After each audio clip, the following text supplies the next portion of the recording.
Ya. Nah, tolong bujuk saya supaya sholat. Puasa saya lakukan, semua saya lakukan kecuali sholat. Ketika Allah perintahkan ibadah-ibadah yang lain, itu cukup perintah ayat saja turun. Allah perintah haji, ayat saja turun. Allah perintah puasa, ayat saja turun. Allah perintah bayar zakat, ayat saja turun. Tapi ketika Allah perintah sholat, tidak boleh ayat turun. Nabi dijemput oleh dua malaikat, kemudian diajak naik, ketemu dengan Allah untuk menerima perintah ini.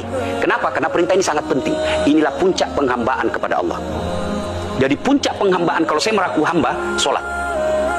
Yang paling mulia dalam tubuh kita, kepala. Adik-adik bercanda dipukul pantatmu masih senyum. Dorong dadamu masih senyum. Tapi jangan bercanda pukul kepalamu.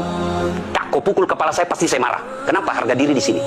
Tapi ketika kita sholat, anggota tubuh yang paling mulia, kepala, rendahkan seperti kakimu. Kita akan masuk ke next block. Ini penting. Kalau saya sudah mulai ini. Oke. Ya, karena kalau saya mau sholat, saya melihat banyak koruptor sholat. Ya. Saya melihat banyak orang sholat yang kalau saya ajak ngomong main HP, nggak punya adab. Yang paling enak memang sholat tidak korupsi. Yang paling nyaman memang, paling ideal sholat jujur. Tapi wala talbisul haqqa bil batil, kata Allah. Allah tidak mencampurkan antara hak dan batil. Sholatmu beda, puasamu beda, maksiatmu beda. Itulah sehingga Allah hadirkan dua malaikat, rakit dan atid, mencatat yang baik di baik, yang salah salah. Tapi ini setan kan tidak membiarkan itu. Maka setan masuk. Nah, dia sholat tapi dia korup. Tapi Allah Maha Adil, maka ditimbanglah nanti mana yang lebih banyak, kebaikanmu atau keburukanmu. Kalau dia baik amalnya tapi tidak ada sholatnya, sia-sia. Kenapa? Passwordnya kebaikan itu, kuncinya itu adalah sholat. Ustadz, ketika naik haji, naik pesawat, pesawat itu mungkin dibikin orang yang nggak sholat. Iya, betul. Terus gimana dong? Nah, kursi itu mungkin dibikin orang yang nggak sholat. Iya, betul. Terus? Nah, bagi orang yang tidak sholat itu, Allah nanti perlihatkan amalnya. Yang ciptakan listrik ini luar biasa amalnya. Iya. Saya bisa dakwah karena ada mic. Iya. Dan mic itu dari orang non-muslim yang Iya. ciptakan. Maka Allah nanti pamerkan. Ini kau punya amal.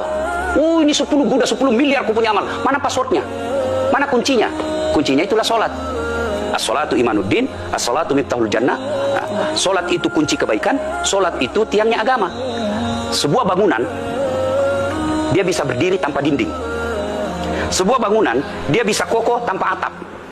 Tapi ketika bangunan tidak punya tiang, pasti tidak kokoh. Tiang itulah dalam agama, sholat. Dia tidak husuk, tidak ada urusan. Allah tidak hitung kamu husuk atau tidak. Kamu datang deh sujud sama saya. Ya, sudah sholat, idealnya dia bersih. Karena tidak mungkin sholat kalau dia tidak wudhu. Tapi kok ada orang sholat tapi jorok, buang sampah sembarangan. Itulah keberhasilan setan menggoda kita. Itulah sebabnya kita minta perlindungan kepada Allah. Kenapa ketika melontar 3 jumroh? Orang haji kan melontar 3 jumroh. Satu tiang, 7 batu.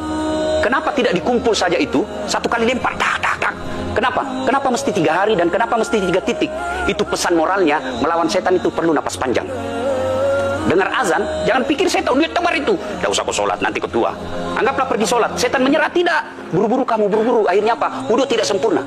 Anggaplah anda wudhu dengan sempurna. Setan menyerah, tidak. Masuk masjid. Tidak usah sholat sunnah, tidak usah sholat sunnah. Prinsipnya setan, kalau dia tidak bisa dikalah, jangan untung.